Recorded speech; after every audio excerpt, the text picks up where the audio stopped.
Hello and welcome to the Peak Endurance Podcast. Thank you for joining me today. Episode 183 is all about my Coast to Kosci adventure.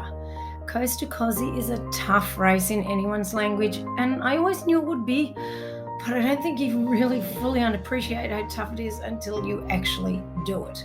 I know I certainly didn't. In this podcast, Ron and I have a quick chat before the race, then a group chat with the whole crew after the race. It's all a bit of fun, so I hope you enjoy it. As always, I do love it when people tell me how much they love the podcast, but I would love it even more if you could go onto Apple Podcasts and give the show 5 stars and write a short review. In that way, you are helping the podcast to grow. And don't you want to help a fellow runner out?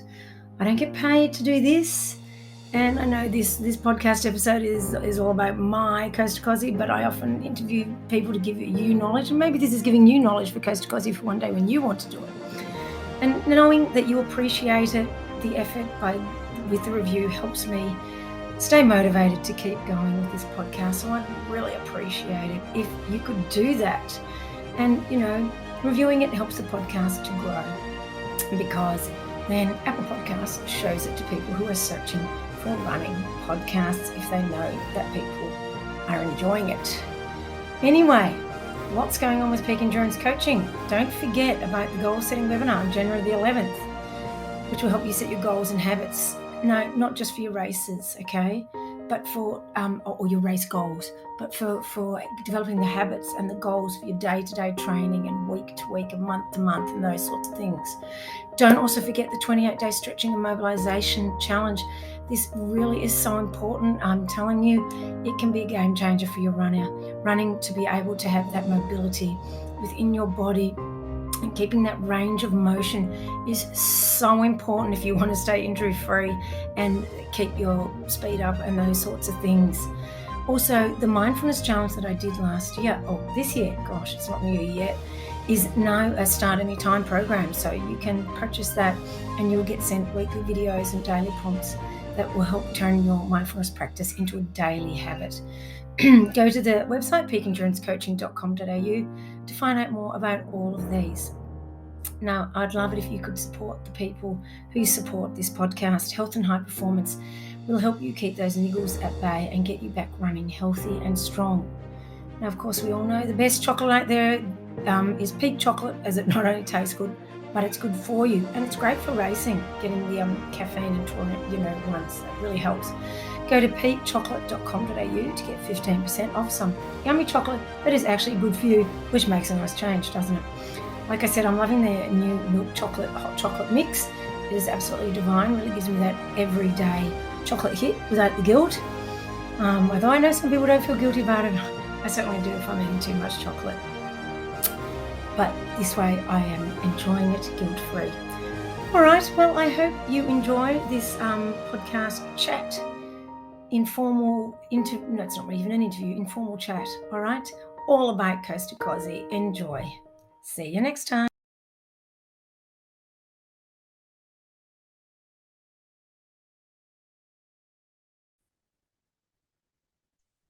Hello and welcome to the Peak Endurance Podcast. Welcome. So here we are in Eden in New South Wales on the 1st of December 2022, the first day of summer. That isn't. Tomorrow is Coast to Kosci, a 240-ish kilometre race from Eden to top of Kosciuszko and then sort of back down a little bit just to, get to the finish line. Yes. Here we are. Yeah, so 5:30 in the morning tomorrow morning. So it's going to be a nice early morning. We'll probably set the alarm for around 3:30. Yeah. So that Isabel can get herself ready, and then she'll wake me up just before she's ready to go. No, you need to make the coffee. Yeah. So we'll be getting up at 3:30. Yeah. Doing all the finishing touches, like getting dressed, eating, attending to feet, that sort of thing. Yeah, preparing the feet for the long road ahead, which will be on a lot of bitumen, so that's tough on the old little tootsies. So that's that, and then It starts on the sand, on the beach, but it's not too much sand running, thank the Lord, because that is not my favourite thing in the universe. And we just went out and had a look at the course because I have no clue, never done this before. And we were quite surprised. They showed on the GPX reader, it goes off to this off the bitumen road, and we're like, we couldn't see anything. But then we finally find it's like this really steep climb. It's like, oh my God, what the heck? Yeah, so after about 500 or no, it was about 900 meters, they do a sharp left-hand turn and basically go up a really steep climb to the top and over the top of a hill. Yeah, and really steep. But so anyway, for a road run, it's going to be awfully steep to start. Yeah, that'll wake the legs up. Yes. And then so we'll do that. Oh, well, I'll do that. You won't. I won't. No, you're not stupid. That's just me. That's my department. And you'll be with Em and Steve, and you will hook on off to Cathcart to drop Steve's car there. So we'll be doing a bit of a car drop and coming back. Yep, and then meeting me at Toowoomba, because that's the first point that they need to meet me. Yep. And that is where then from there you leap from me every 5 kilometres or so. Yep, that's right. And so that is basically how the race goes. And when I say race, like I have not done this kind of run before on long just roads. Like my kind of race normally is very more technical and steep climbs and steep downhills and, you know, just a different kind of race. But I like to do different things. That's like I've done a 24-hour track race, you know, when normally what I do is trails, you know. So it is good to get out of your comfort zone, do something different. And I've quite enjoyed the road runs. Like they're way more time efficient, way quicker. Doing 50Ks on the road is way quicker than doing 50Ks on the trails. Yep. A lot harder on the body, though, in saying that. But, you know, it's also something that you just get used to. But, you know, after spending years on the trails, and I mean, I always do road running during the week, but not long runs. Yeah. And you've had to get used to it too. Yes, I mean, it's been many years since I've done any kind of, you know, long runs. You know, generally, you know, for quite a few years, 10 to 15 Ks was the longest I would do on the road. And we've, and for me too, as of recent years. We've extended that. Yeah, and it's been a sharp turnaround because I was obviously, as people know, training for the wild. And now it's like the anti-wild. Definitely not wild. If you wanted to take the wild and do the complete opposite thing. That's what I'm doing. So, you know, like people sort of say to me what your goal is for the race and so on. You know, my goal for the race is to just do the best I can and to, like I was saying, we saw Rowan Day at the supermarket. I said just to execute the race well. So, you know, feel good, not have too much gastric distress or any, please. Feet are good, you know. There will be lows because it's part of ultra running and, you know, that's just the way it is. It's very rare that you feel good all the time. I mean, it's possible, but, you know, it's especially 2 o'clock in the morning, it's not the easiest thing in the world to feel awesome, but, you know. And we found out last night that headphones are not allowed, so there'll be no bopping on to good music. I'll just be singing some shit song that I've stuck in my head. So we've promised that every time that she gets to the car, we'll have to have some kind of good song on, so that she's got that in her head for the next 5 or so days. Yes, oh my God, because I can get some really bad songs stuck in my head, can't I? Yeah. Because I sing them to Ron to put them in his head too. That's right. My head. So we'll be playing a bit of the Proclaimers. I will walk 500 miles just to get her into the right headset. Yeah, that's it. So she'll be popping along to that. And totally. Singing that song. Yes. But she'll be counting every mile. Every mile should be counting down. So then she'll be singing, I will walk 499 miles. Oh, yes. I don't think I'll be able to do that's math. Don't do that when I'm running. We'll just see how it goes. I just want to get this done. It's one of those iconic Australian races that is going to be a great experience and have great memories of, you know, just being within the community. So that's the focus, creating good memories, having a good time and doing the absolute best I can, because at the end of the day, that is all I can control. And so therefore that is all I will work on controlling. Yep. Leading up to this, I've had a lot of shockwave on my calf. I've had 4, Yes. or is it 5? No, I think 4. it's 4. 4 lots of shockwave on my calf. I've had issues with my calf for years and years, and it's really made me end up running a lot slower because the start of every run takes quite a few kilometres to warm it up. I often have to stop because it's so incredibly painful. And I'm good at dealing with pain, but it's been, and this last year it's gotten a lot worse, I reckon, don't you? Yeah, I think so. It's real, and it's really messed with my head a bit as well because it's you just don't know how bad it's going to be each run. Some runs it's fine, other runs it's agony. So some runs, it's only hurt in the first 3 kilometres and then it's loosened up. yeah, Sometimes it does that and then comes back again. 15 k's later. Yeah. So, It's just been an absolute nightmare, and certainly it's led to me having to run quite slow at the start of every run. But this shockwave has been absolutely amazing. Has like reduced the pain. Now it's more sort of just a tightness in the calf that I'm feeling, if at all. So I'm not saying it's going to be perfect for the whole race because it's a lot of load on the calf, but it certainly makes me feel more optimistic. Yeah. Yeah, and it's just been such relief, and I'm just like, it's worth every penny. Just telling you, if you have some sort of injury that does, and it's not really an injury because no one could find anything wrong with my calf, like nothing. Yeah. It's just something deep-seated. I don't know, who knows. If you've got something ongoing, and when I looked it up, it said it was for chronic pain. And so I thought, well, that's what this calf's been. It's been years now. If you've got some sort of chronic pain that nothing else seems to work, because I've had all the treatments under the sun, try shockwave. Honestly, just a game changer. And it's not like I thought, shockwave therapy, to the brain. It's not shock therapy. He was going, have you had shock therapy? I'm like, don't tell people. They don't shoot electric pulses into your brain. It's something completely different, apparently. Apparently. Yes. So I've been so really happy with it. I mean, it's cost me $110 each time, but that's okay. To me, it's been money absolutely well spent. So if you've got chronic pain, I encourage you to give it a crack. Give it a try. You never know. Got to try everything. We're runners. We're willing to spend all the money in the world to be able to keep running, aren't we? Yep. So yes, so that is the plan. I've got my pocket Cliftons to wear. They're nice and squishy, and I've got a size up to wear as well for when my feet start to swell.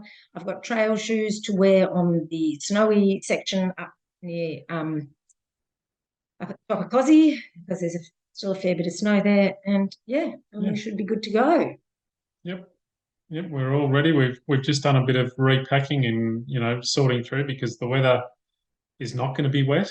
Yeah, we brought enough clothes for like 10 runners because I was so worried after Nikki got so wet and cold last year and had to DNF that I didn't want to have the same experience. So I brought 10 ton of warm clothes and layerings and whatnot.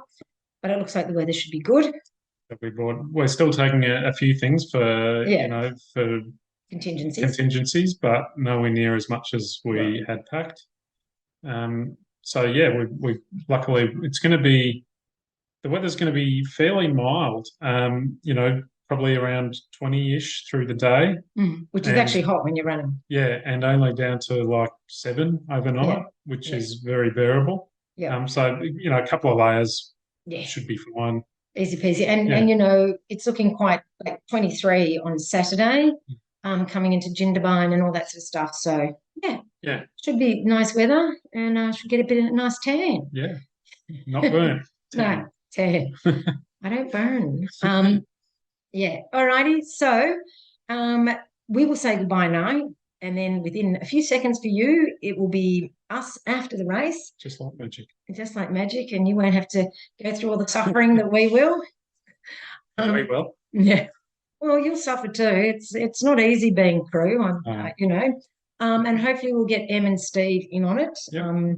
But we'll see how we go. But anyway, due to the magic of Zoom, you shall next hear from us when I have done the race, and you'll hear how it actually went in real life. Bye. See ya. Hello and welcome back by the wonder of technology, because Ron and I taped before. We are within moments here to tell you about how Coast to Kosci went. which it obviously did happen because I'm wearing the jumper. Yes, and turn to the side. It says finisher. Finisher 2022. That's it. So obviously Ron's So here. that's it. That's the podcast done. Yes. But with us today, we also have the rest of the crew. Sorry. Yeah. If they say hi, they can't. If they're listening, they can't hear you. Hi. Thank you. I'm here. And we also have Steve calling from his car Welcome, guys. because Steve loved the car so much during the crewing that he just doesn't want to leave because it smells so good now, doesn't it? Ron's shoes minus my ass. Yes, it's all the better for it. No. Coast to Kosci is an unusual race to say the least. Well, not unusual. It's a different from any other ultra that I've ever done, simply because of the amount of need of the crew. So that's why I thought for this one we would definitely get you guys on to share your experience with us. So basically, Coast to Kosci, 240, although then they said 242, and then my Garmin showed 243. So did yours, didn't it? So it wasn't just my Garmin. I know. No, mine didn't. I certainly wasn't with you that way. You got the same distance at the end. Yes, seriously. Yes. It's Monday night that we're recording this. We got home yesterday. My brain is seriously not working. So anyway, it was long.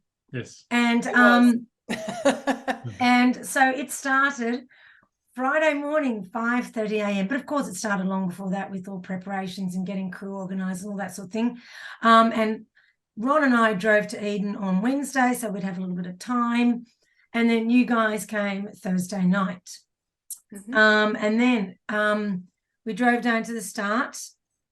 And I think you should start with the fact that we got up at some ridiculous time on Friday morning. Like the driving down to the start felt like it was already a couple of hours into the day. I know. Yes. We set at 3:30. Yeah, 3:30. Which is wrong on every level. Yeah. But you know, what do you do when you've got to get up and eat and have coffee and all those fun things? Yes. Yeah, so then we drove down to the beach, but it was a beautiful morning, wasn't it? It was gorgeous. Yes, and just as we got to the beach, the sun was starting to come up, so the views were lovely. The lighting was fantastic. We got some nice photos.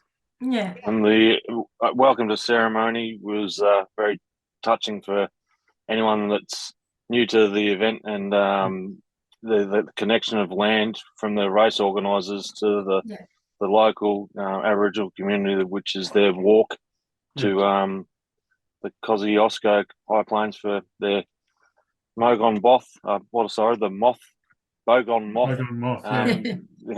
Eating. Yes. Yeah. So what people didn't realise, and I didn't realise, was that it's actually designed to, I guess, replicate the movement of the local Indigenous people when they travelled from the beach to Mount Kosciuszko during the seasons to obviously it's too cold for them during the winter season up there, so they'd come down to the beach, and then during the summer seasons they'd go back up. And I wasn't aware of that until they said it. So that made it a little bit. Yeah, and it was about the cycle of the food chain, not harvesting or overpopulating or culling of nature. So they'd feed on the whales during the winter seasons, and then go back to the high plains for the smaller grubs, by the sounds of it. Yeah. So that was lovely, and anyway, then the race started, and off the runners went. And you guys hooked it over to Cathcart, which is a checkpoint to drop, because you had two cars and you only had one car, and you dropped off one car there while I ran the 24 kilometres to Toowoomba. And from Eden to Toowoomba, well, first of all, you sort of run along the highway, and there's a nice flat bitumen, and then they point you off up this steep dirt trail that goes right up, and you're like, what? I thought this was a road run. And you're jumping over logs and all sorts of things. But right from the start, it was good fun. People were chatting, and it was just a really nice feel to the event with the people. And then, of course, we did pop out onto the bitumen road, onto Toowoomba Road, and running along the road. And as you're doing that, you're passing people and other people are passing you, and you're back and forthing, because, you know, people have different strategies for the hills. Some people just walk them all. I like to do walk-run, sort of you walk and then you start to run and then you get back to walk kind of thing. And, you know, and you just sort of muddle along as you go. And then, and of course, I asked you guys to message me when you got to Cathcart, or left, or, you know, got to Cathcart, so I would know that you'd be at Toowoomba in time, because, of course, you know, I was worried that, you know, you might not get there. I don't know, something could happen. You could get a flat tire. Who knows? And of course, I'm getting no message. I'm freaking out. Yep. And then really late, I get this message leaving Cathcart. And I'm like, but I'm 8 k's from Toowoomba. Yeah, so I actually didn't. Well, when we made those plans, we didn't actually consider that there would be next to no reception. I think it was more where you were, because Cathcart had reception. I think it was more the fact that you didn't have reception. So by the time you ran into reception, we were already halfway back to Toowoomba. So basically, when I got it, they were halfway back to it. And so, of course, so we were on time. It was all good. We were on time, but just there was a communication breakdown, which had Paul is very concerned that we were going to leave her high and dry at the first checkpoint. Because yes, of course, you weren't allowed to leave the next checkpoint. Yeah, I mean, as far as I know, that's the rules. Yeah. And in saying that, Em was very good. She you know, printed all the rules and did everything and highlighted all the important parts. She was very organised in that department. Yes. So there was going to be no breaking of rules, that's for sure. And so basically then from Toowoomba, what it is you actually, let me pause you for a sec there, is because poor Steve, he had to listen. He spent a lot of his 5 and a bit hours or 6 hours drive to Eden listening to the rules. Wasn't that fun, Steve? Yeah, it was, but it all came crashing down when we got to the Kosciuszko National Park. To the directors of the event, please inform all crew that there's a $17 surcharge whilst entering the national park, because that was never in any of the fine print that we've received. Yes, over to you. Sorry. Anyway, so after Toowoomba, they leapfrogged me. So they drive past me, and then in about 5 kilometres, they wait and give me whatever I need.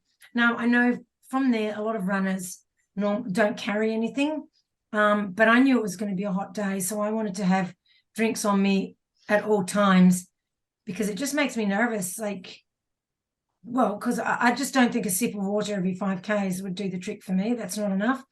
And it was a hot day. In saying that, it wasn't really hot, was it? It wasn't hot, but the issue was that where you were running was completely exposed. Once you got through pretty much Toowoomba, it became full sun, and it was completely exposed. So there was no hiding from the sun. So I really felt that very little wind. Yeah, and the wind. Oh my God, the wind.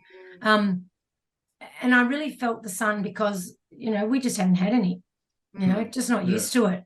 So, and I was drinking a lot of fluids, which is good, but and so basically we started off with nutrition, because I've been finding doesn't matter what I have, I've been getting sick, I'm just finding sugary things that are worse and worse for me. So I tried liquid nutrition, but the sugariness in that wasn't too good either. So by the time we went to solid food, my stomach was already a little turned. So basically, from quite early days, you guys were battling to give me stuff so that I could stomach. Yes, it was a constant battle. It was an issue that Steve and I spent a lot of time on trying to figure out what we could prepare that would, you know, go in. Actually, go in and in more than one bowl. So we spent a bit of time, you know, discussing, you know, what we could do on the side of the road that, you know, was gourmet enough for Isabel to eat.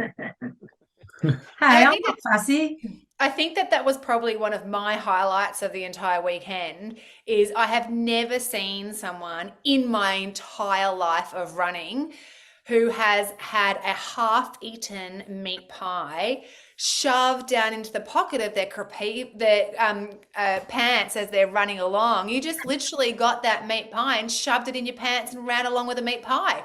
And then Yes, you do. running along with half an egg and bacon toasty thing and stuff shoved in a pocket. I've never seen the likes of it before, but a meat pie? Oh my goodness. And then you hold it in your hand. Oh, but seriously, that was so funny. That was The clock was absolute ticking, highlight. Em. It was a race. The I clock know, was ticking. the time No time to consider and I options. also totally understand the idea of just being able to have a bite and shove it back in your pocket, but a meat pie, half eaten, shoved in your Yes. pocket. Whoa, that was The a biggest new thing issue for was that me. it was wrapped in paper. And I took a bite as I'm running along, and then I'm like, oh, this is the weirdest meat pie. And I've got all this paper in my mouth. It would not chew. Love it. Love it. Yes. That was So then I gold. got rid of the paper and then just shoved the pure meat pie in my pocket. So yes. So funny. And then yes, but you know, I have a tendency to be quite free and easy with where the food goes. Noted. And ice blocks, but that's for another conversation. Yes.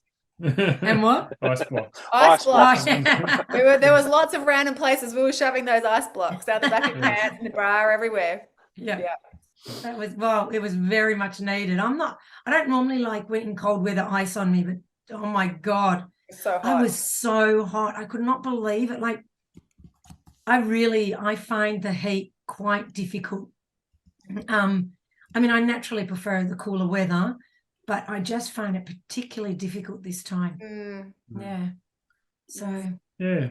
So anyway, yeah, after because we had two cars and we weren't allowed to have two cars as a crew, we did the car dash and met Isabel. We got back to Toowoomba in time. We had some bacon and eggs from the local school, which the organisers later told us that that was their biggest. It's a very small school and it's their biggest fundraiser for the year. for the year. So, you know, so we were very happy to, you know, support the school and, you know, help them raise some funds. And that's one of the things that this race does. It supports the areas that it runs through. So it's a really, you know, Worthy cause of. Yeah, it really looks after the communities. So yeah.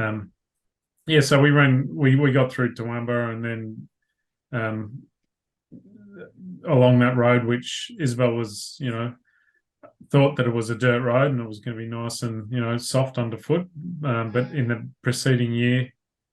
Yeah, because when I helped with Nikki last year, a lot of Toowoomba Road was dirt, but and including before Toowoomba, but it was all bitumen now, which was, and so even in the early kilometres, I was starting to feel it in my hips and that, and like I wrote in a post, is like, I did train for this event, obviously, and I'm an ultra runner and I know what I'm doing, and I'm a coach and I know what's involved, but to change from running trails to then running that much road is really hard on the body. Yeah, tough. I do think you need a much longer focus of pure road and like, you know, long road races and that sort of thing, you know. So I'm not making excuses. I'm just saying I think that would have helped my body not feel quite so shocked by the surface.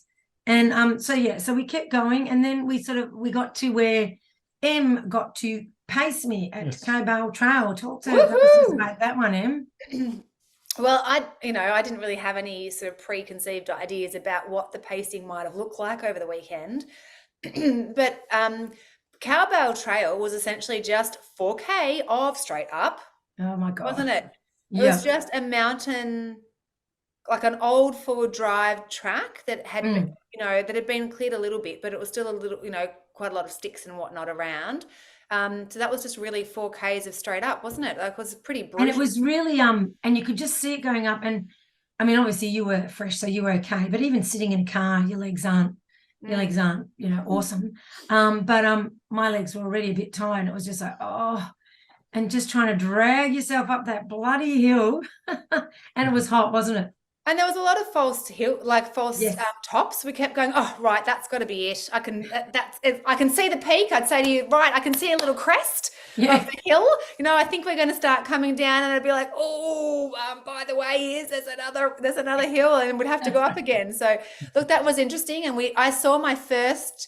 We came out of that and onto some, some more sort of country roads, some old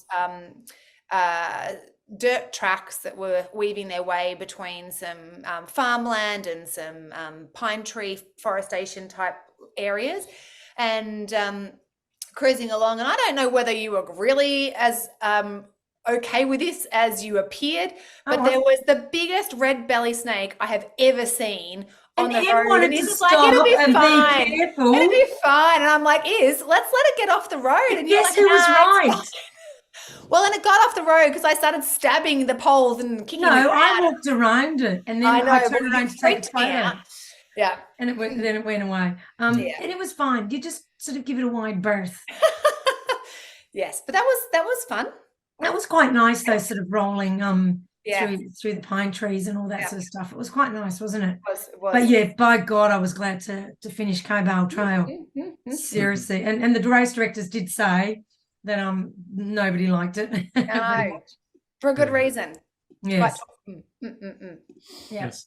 And so then we met you two again. Yes. And that's where you gave me the pie, wasn't it, yes. Steve? Yep, down at Cathcart. The general store that's only open between Monday to Friday. What was it, 7 till 12? 9 till 12 normally. 9 to 12, yeah. So a very small community. And again, I think she did her biggest trade for the year. There wouldn't have been a crew, if not 4 members of the crew, smashing out pies of some sort. So it was a restricted diet of soft drink and pies. But hey, again, another great cause for a very, very small community off the grid. And a delicious pie. Can I tell you, that was an awesome pie. It was a delicious pie. Yeah. So then I kept going. Once again, it was just full sun.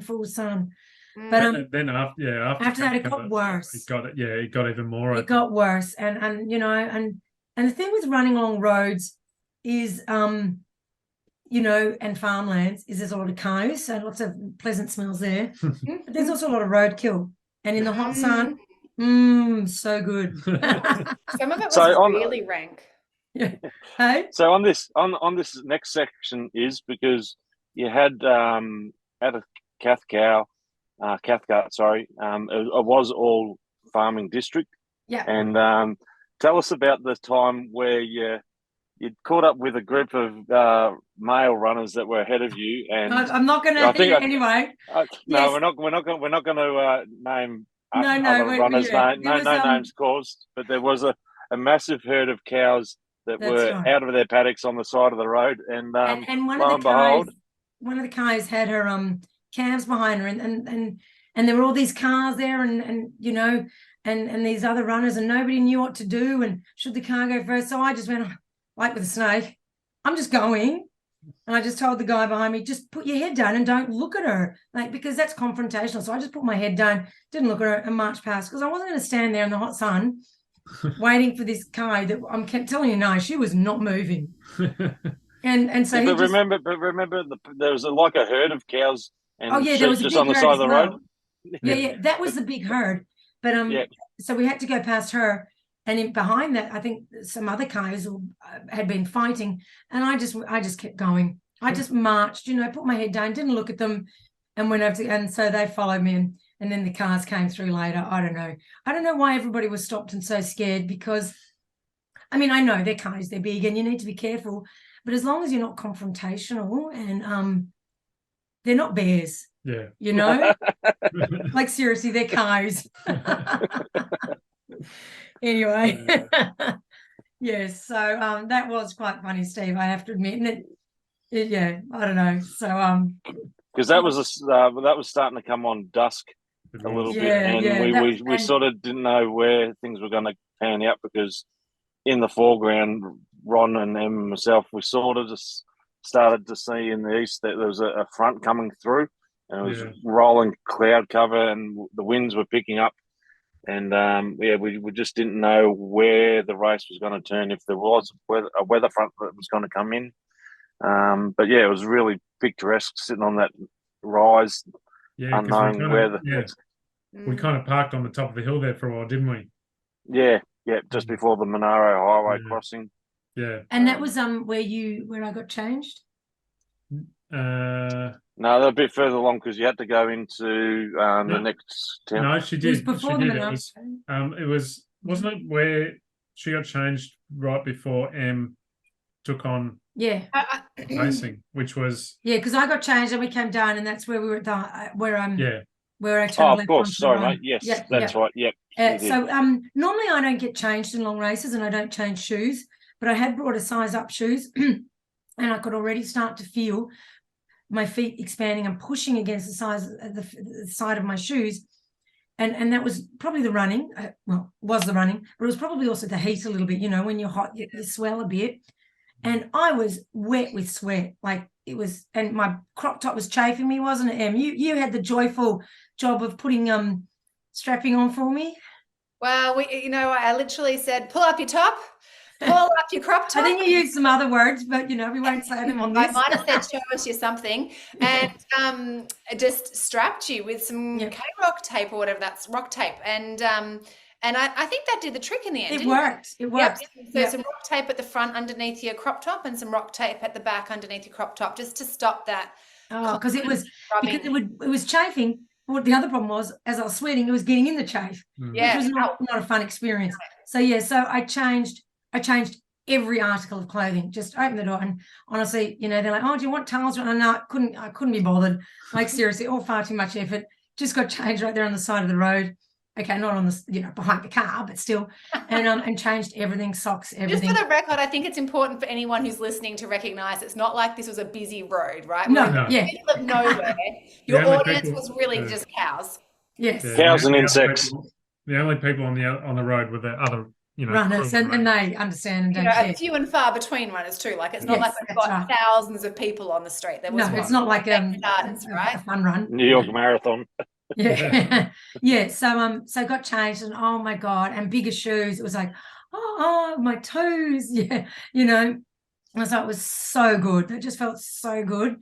Gave me a new lease of life, and kept going. Then we hit the Monaro, and that's when Em could start to pace for me, but you sort of went down the road a little bit, and then I caught up to you, and that's where we started. And I loved it because Em had fairy lights on her backpack. We were quite the Christmas sparkle, weren't we? Well, I figured at that point, if we're going to be running through the night, we needed a little something, right? Oh God, yeah, we need a lot of something. Yeah, and what you didn't know is we had actually spent every single stop prior to that point taking out a big set of fairy lights, which we had been strategically charging, much to Ron's delight. Yes. At every spot, and putting it back in the car and taking it out and back in the car, ready for this, like, the crew party lights. But as soon as I started running with you and pacing with you, I don't know what happened, boys, but those fairy lights never made it to the car. Oh my God. What happened? Ron, you and I know that Em was in control of that whole situation. Oh, come on. They were in the car. We just didn't want to go through your personal belongings to rest the car up. Yeah, right. I don't think you wanted to drive a car with fairy lights all night. So I didn't want to get bashed in all these small townships. I don't know the locals. I tell you what, the two wombats that we saw that crossed the road during the night, I think were really appreciative of the fairy lights on my backpack. Mm-hmm. They were lovely wombats. Yeah, that was gorgeous. That was gorgeous. We saw all the wildlife. Yes. Yeah. That hairy nose was a big bastard. It was. There was one big one and one small one.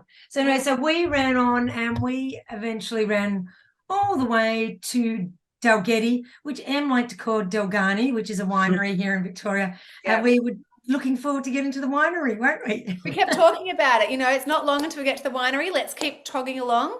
But I think I started with you about 8:30 at night. I think we got to the winery that wasn't actually a winery. It will forever now be called the winery at about 2:30ish in the morning.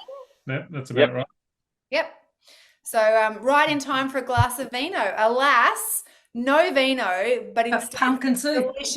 Delicious soups. Yeah. Yes. Oh, look, which and again, shout out to the people that did all the soups there. That was just awesome. Sorry, what were you going to say, Steve?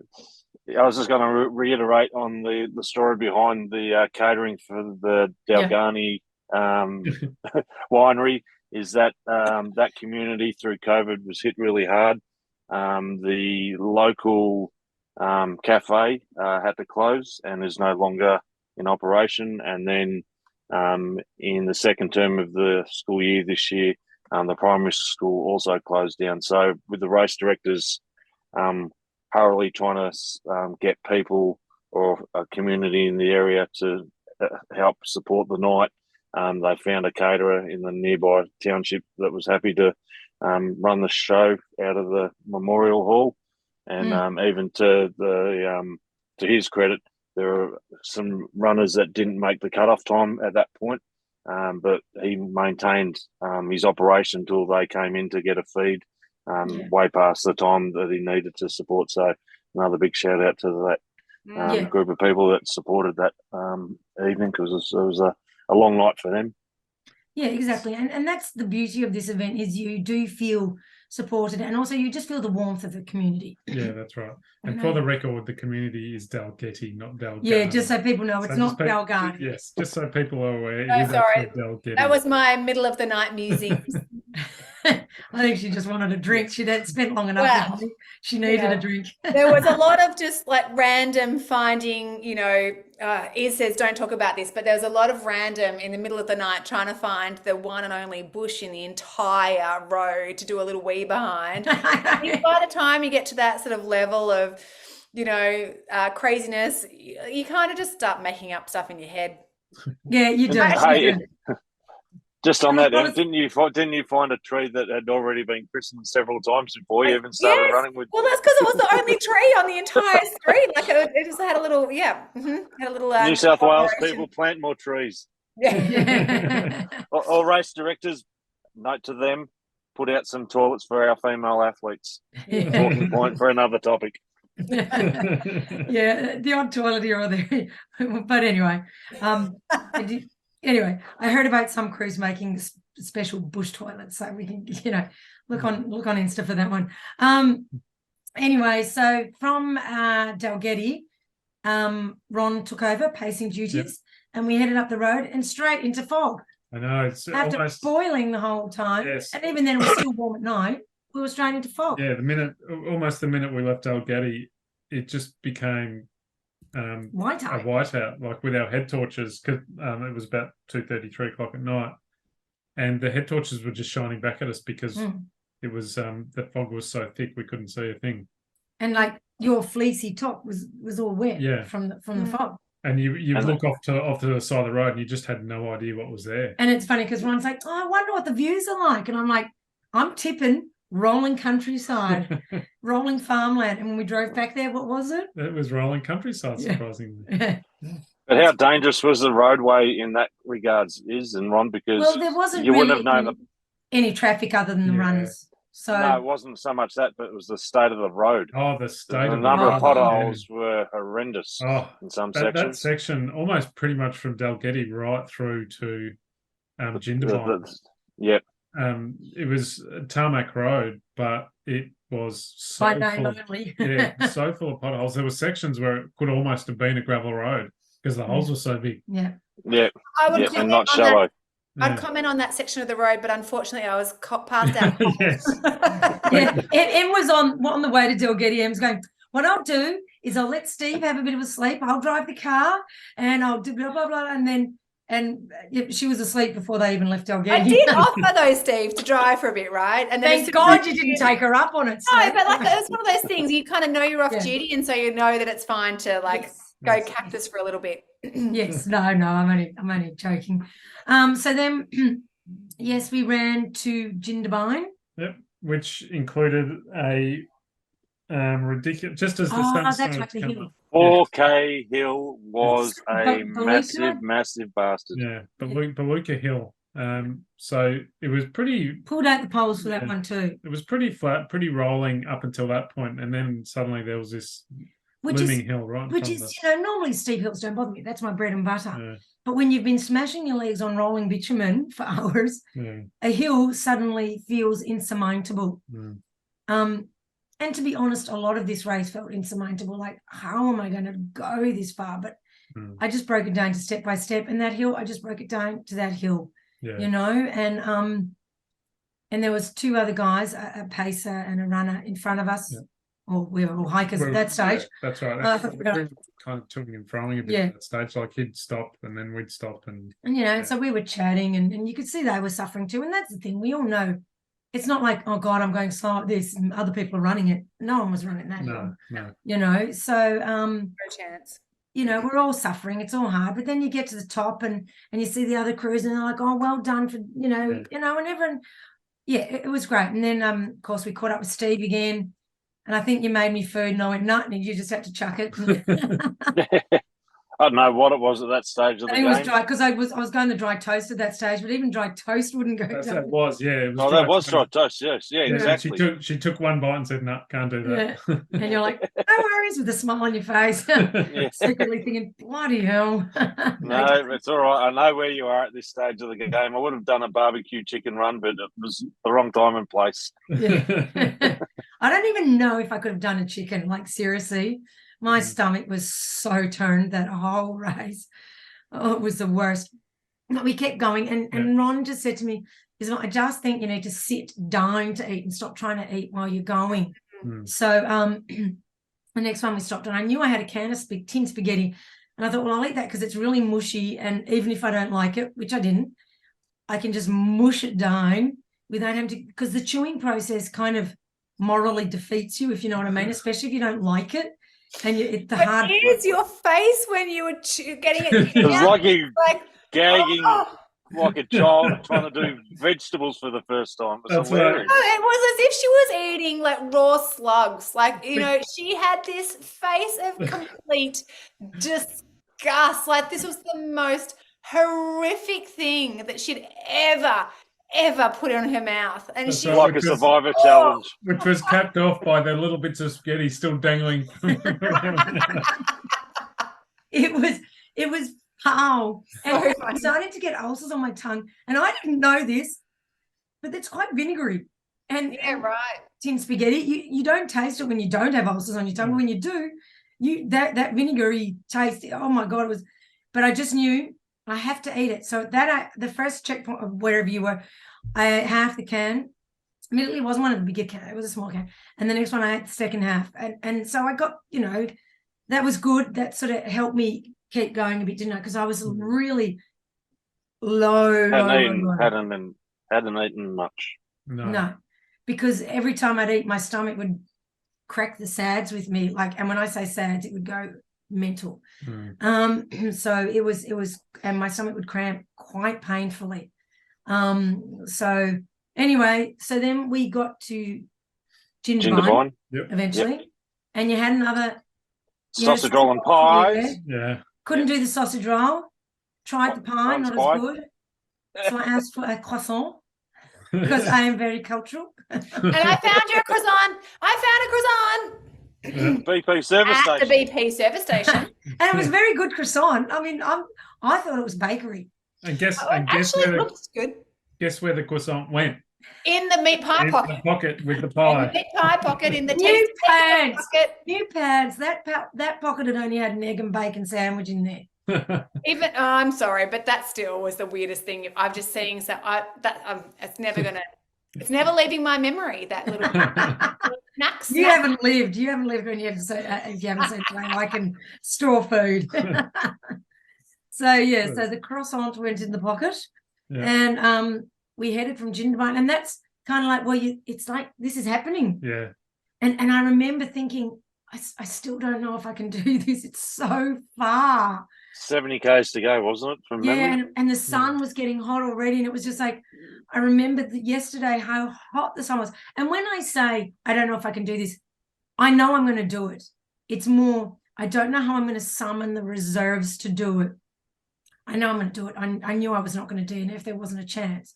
But it was just, it's quite tiring summoning the mental strength to do it, which I'm sure, you know, everyone understands when you're in that difficult spot, that it is quite exhausting making yourself do things sometimes like that. Yeah. And that was for people that don't know, that's where the climb really Yeah, start. So yeah. that's when you start to head up into the, into the mountains of Perisher and Yeah. Kosciuszko.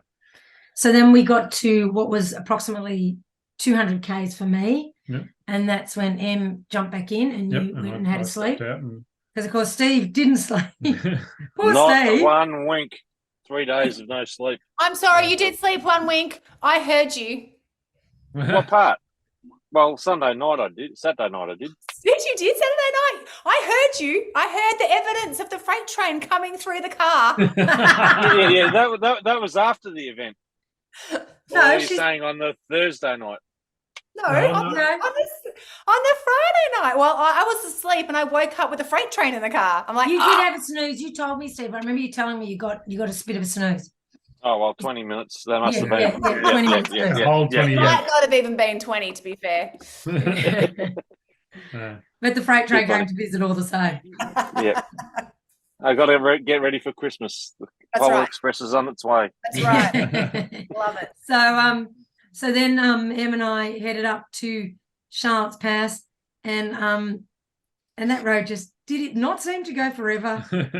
Well, it did go forever, and I think Well, it wasn't 9Ks, it was 12Ks, wasn't it? Yeah. Yes. And I think that the trouble at that point was it was bitumen, it was consistently up, and on incredibly tired legs, Yeah. and again, very exposed to the elements and all that sort of thing.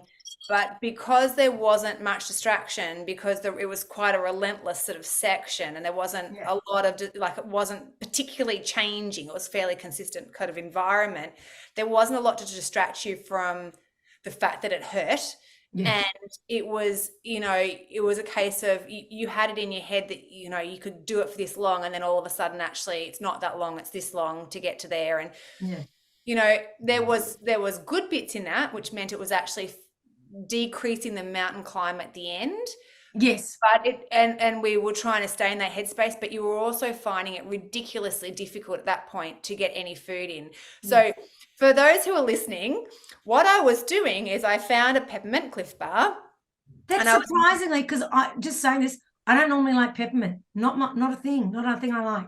No, but I think it was almost just like a change, like just something different, like anything different to what you'd been having, right? I think at that point was better than what you'd been, like, you'd kind of done with the repertoire of what you'd had.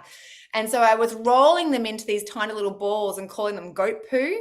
And I was literally just shoving them in Iz's mouth, like, we're going to eat this one. And she'd be like, no. And she's trying to swat me away. And I'd be like, just relentlessly passing her these goat poo rolled pieces of Cliff Bar.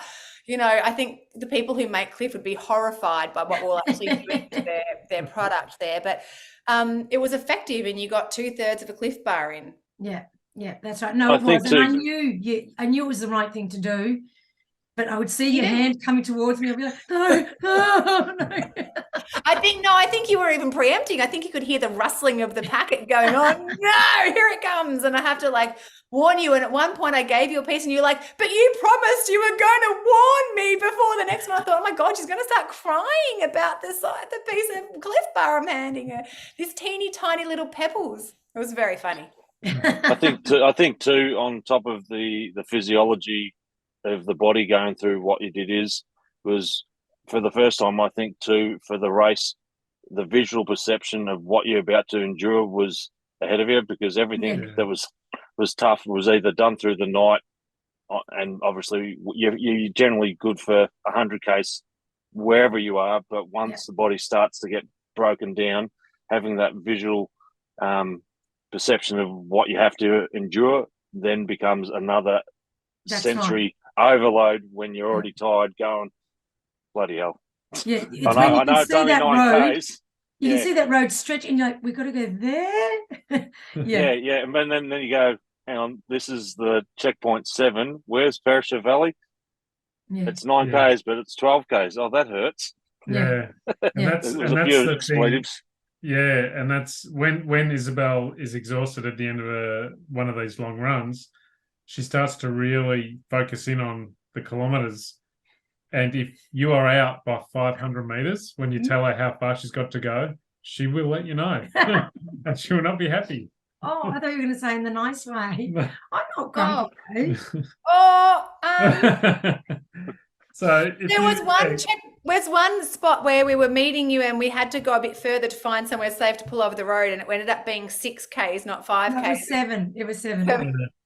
Okay. And But it was in full sun. I was out of order. I was having a mini. I was And freaking fair. out. Yeah, And I was fair not enough in a at good that point. spot. Yeah. which is another thing, because when we read the rules or not the rules, but the race description, and they said that we bunny hop every 5Ks and meet the runner. Isabel initially said 5Ks.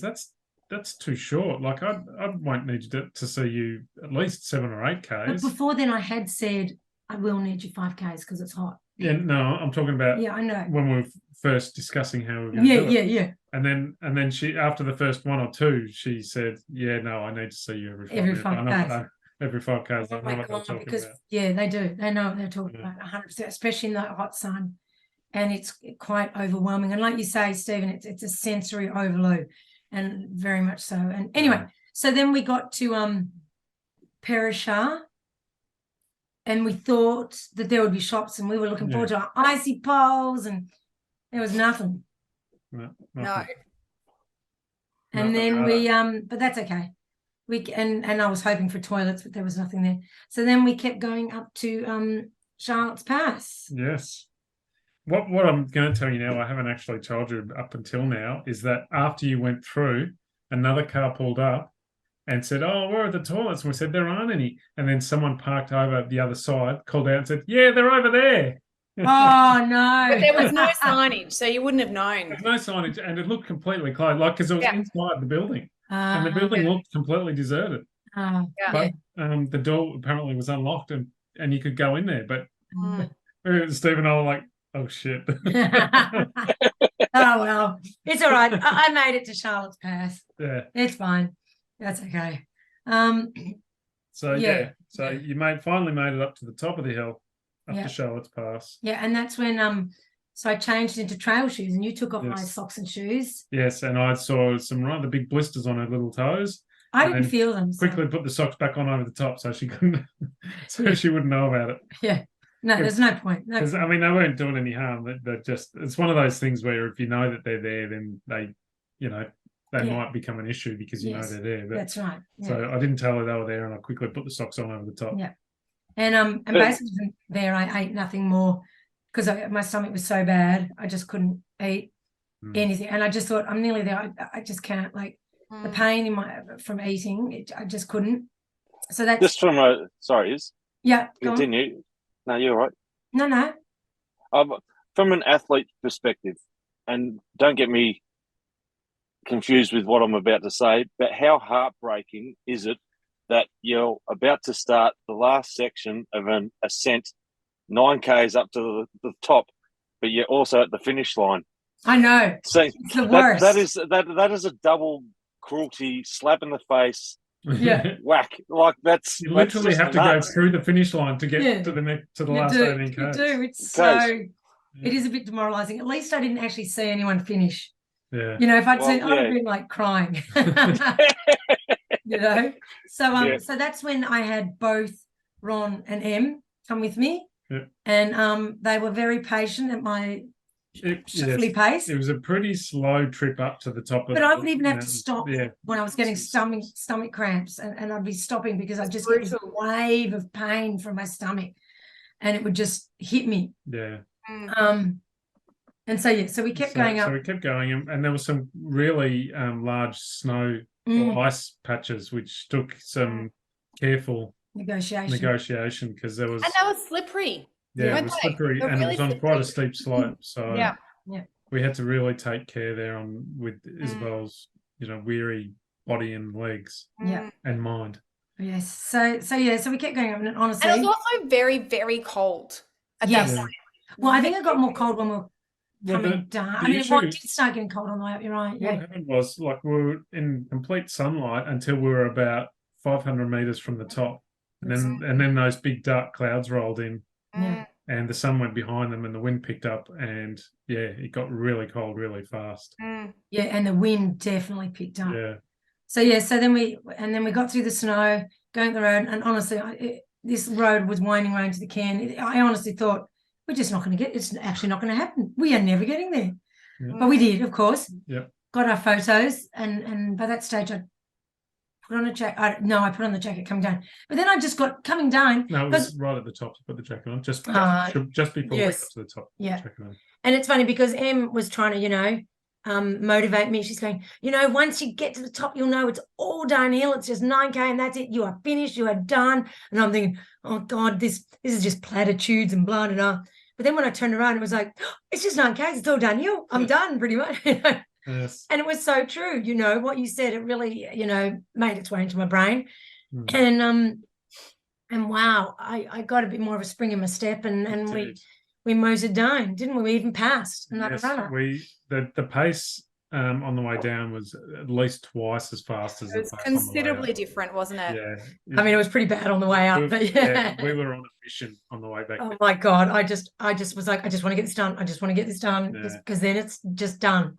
And then I can stop. But I think at that point, the other thing that we were talking about is that, coming down, your heart rate will have dropped a little bit because it wasn't as effortful, because it was actually quite effortful to get up just because of the technicality of the trail with the snow and, just the fact that you're having to push to get up a massive hill, right? So I think the other thing we talked about is as your heart rate's coming down and your stress level is coming down and that you're nearly there, your stomach's probably going to settle. And it was interesting because the whole way down the hill, your stomach really did settle until you had a little rise and it started to get a bit cranky again.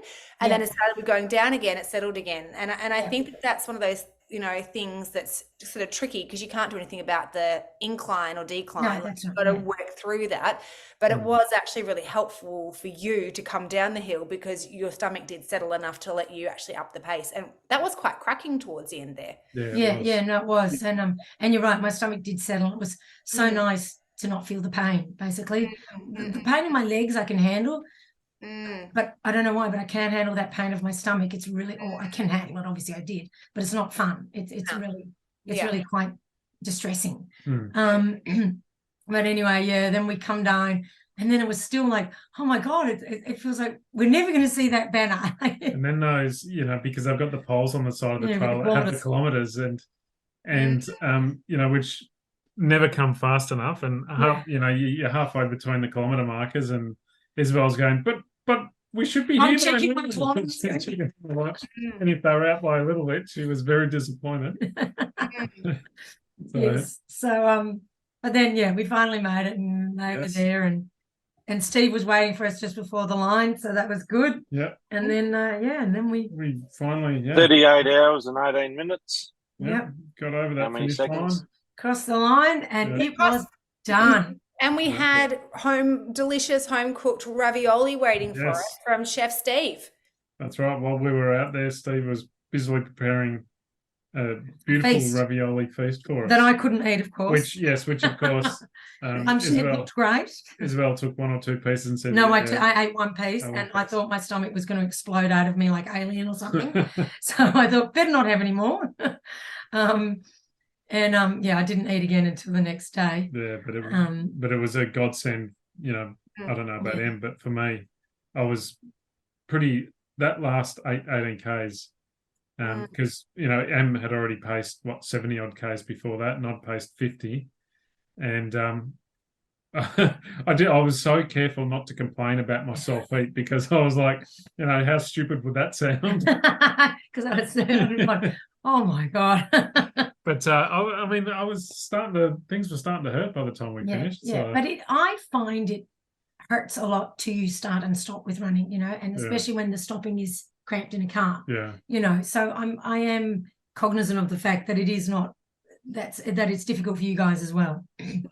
Yeah. So I do get that absolutely. Yes. And I was very mindful of two athletes who knew their stomachs could weather some food, be it warm, hot, whatever. Yeah. But for poor a cold cucumber, a slice of cheese, fresh air, nothing was really going to cut the mustard. No. So I had to look after the other two. No.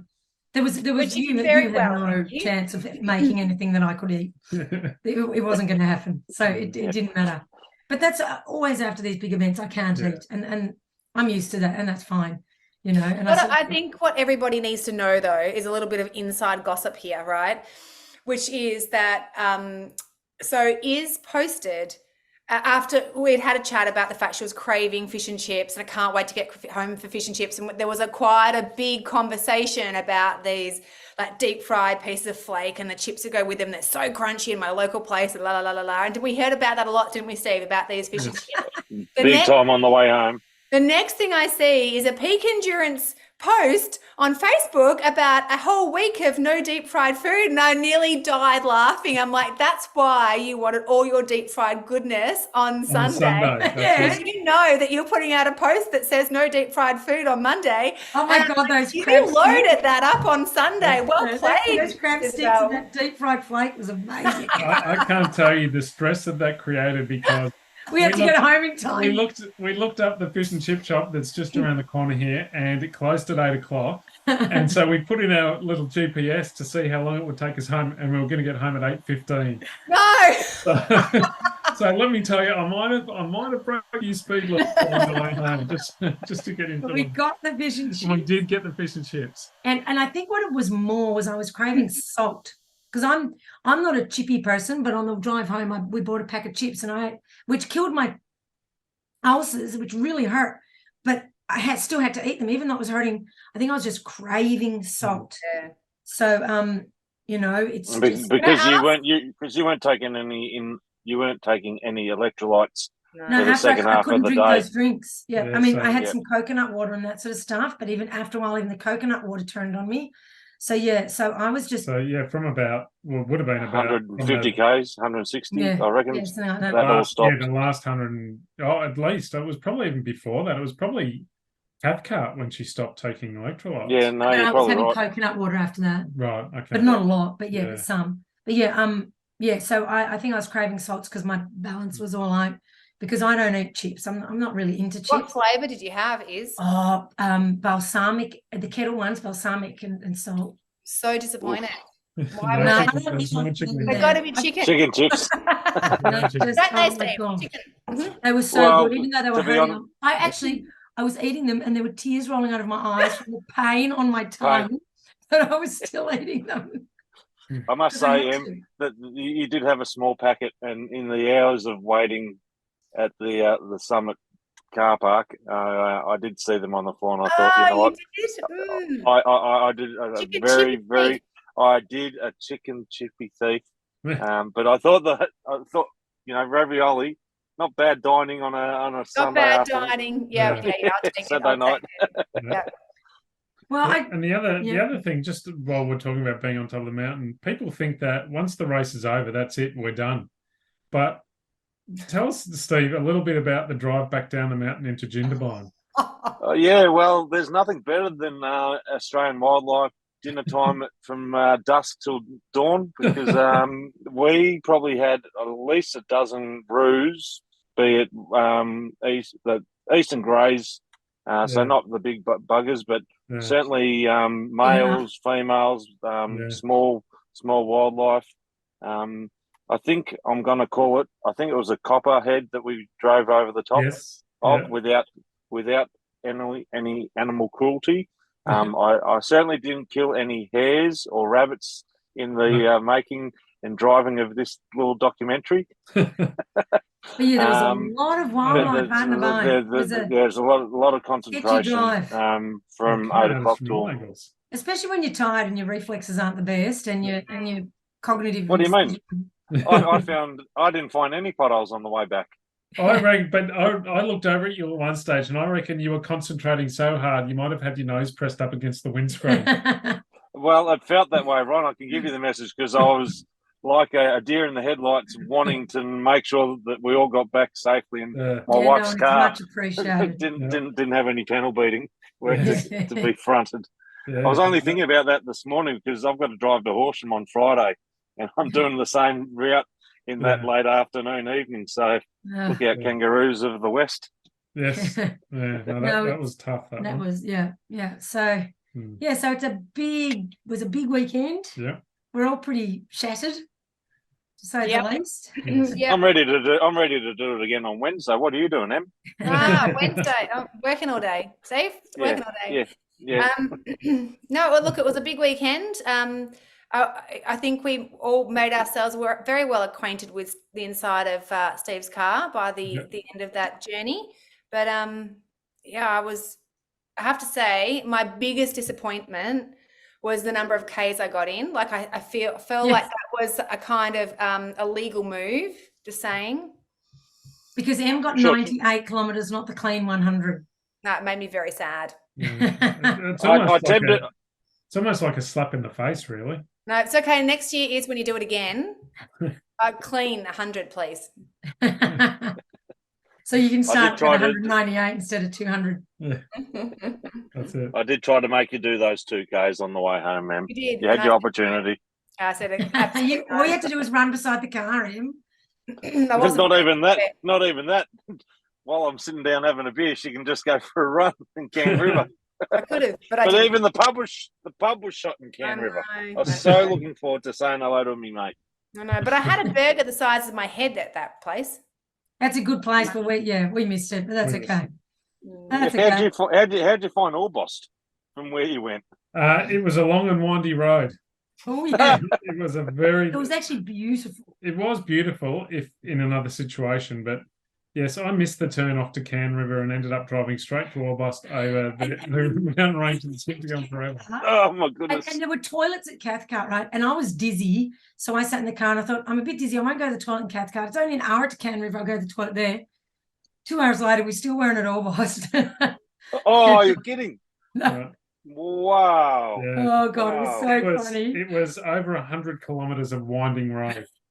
Oh my Half of which was goodness! dirt. Half of which was dirt. No wonder you felt so unwell for so long. In the end, she fell asleep. I couldn't believe I that. was so exhausted, and Ron's like, "You were just bouncing." She was all like a over." rag doll in the seatbelt, just holding her in still. She was bouncing all over the place.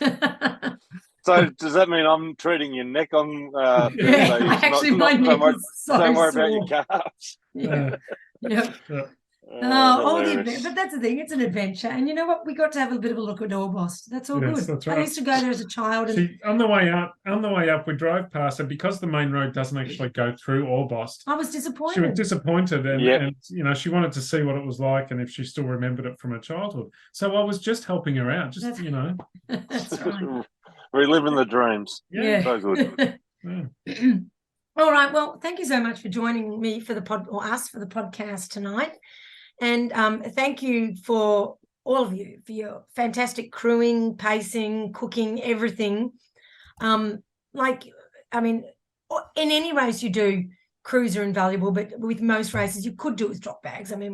But this race you cannot do it without your crew. So thank you so much. I really appreciate it because both of you, and you, Ron, too, but both of you took time off from your jobs and that sort of stuff just out of friendship. So I really, really appreciate it. And thank My you. pleasure. It is anytime. Thank you. It was an incredible adventure. Yes, it is. Yeah, it And that's the was. thing. And, it certainly had lots of funny moments in there. So lots of stories we can reflect on. Yes. Hey, Ron, Yeah. when do we do the M files? Yes. Okay. Oh. Leave it alone. Leave should it we- alone. Come on. I reckon the best one was when we were trying so hard to find that second high vis. I was getting so stressed out. Like, God, where have I put it? And Steve says, "You're wearing it." I'm like, "I'm not wearing it. It's and then Ron says, "I threw it." I'm like, "It's Ron's fault." I was wearing But it. as it turned out, Em was wearing her high vis vest and then got cold, so she put a jumper on over the top of it, and then picked up another high vis vest and put that on top. So she was wearing two high vis vests. So that's I was being That's why we very, couldn't find very the other one. safe, right? I was double high vising. I wasn't getting us. And you guys were pulling apart the car, weren't you? Yes, we were. Yeah, Yeah, but Sorry. not on. Let's go back 5 minutes. We're sitting in a little township just before M started to join Iz on the first leg, and so she's sitting on the side of the road on a blanket with the her documented folder of rules and regulations and whatnot, and she's got a phone beside her and stuff like that, and it's Em, this is your next section to go. I think you'll get ready now. So she gets ready, and all of a sudden goes, "Oh, what have I done with my phone?" We're pulling. I Where's my said, phone? "Em, Wait, let's go back to where you started. Uh, Did you check the folder?" And sure enough, that's where her phone was. Then But followed first the I high argued with vis. you. No, it's not in Yeah. the folder. to find that phone though, we'd pulled everything out of the back of that car, and we're calling it, trying to find, to see if we can hear it. We'd almost completely emptied the car, and then Steve says, "Are you sure it's not in the folder? Because you have the folder with you." And she Yeah. opens up the folder. She's like, "Never mind, I've got it." You know what, though? And then I came for entertainment value. Yeah. And then, so 5 minutes later, we had the high vis scenario. And then we get to the checkpoint after that. Or no, just as we got there, I think I had his cheese toasty all Yes. sorted as well. And Em's going, "Oh, who's put the cheese toasty in the meantime?" Em's holding it. So she was Holding the three. And, cheese she's, toasty. and even I was there, and she's going, "Where's the cheese toasty?" And I'm looking at her Cheese hands, going, thinking, It's in "Is your that hand." the cheese toasty? Did I miss something?" It was the best 5-10 minutes of individual brilliance, or just a little bit of stress there on your behalf, Em. You're welcome. How come you're on mine all of a sudden? We just got you on microphone. You're a little bit Me? blushed. Yes, What? it's all right. No, there you are. Shut up. Oh, good. Oh, good. Yes. Anyway, Yeah. thank you All right, guys for your team. help. It was Yeah, really, yeah. Our pleasure. really couldn't have done it without you. My pleasure. That was awesome, and Congratulations. It's big, massive feat. yeah, no, it was huge. I mean, it is big, it's and like the race directors say, you think, oh yeah, it's a big race, but you don't realize it is how big it is until you do it, and it's huge, and it's it's tough, but we got it done, and that was the goal, that was the mission, and it was a successful mission. It was. It was. And let's talk about Iz's feet on the last note.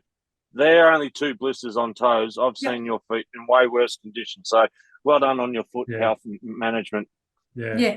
No, my feet were great, like really. In fact, when we were sitting around today and we looked at our feet, and my feet were all swollen.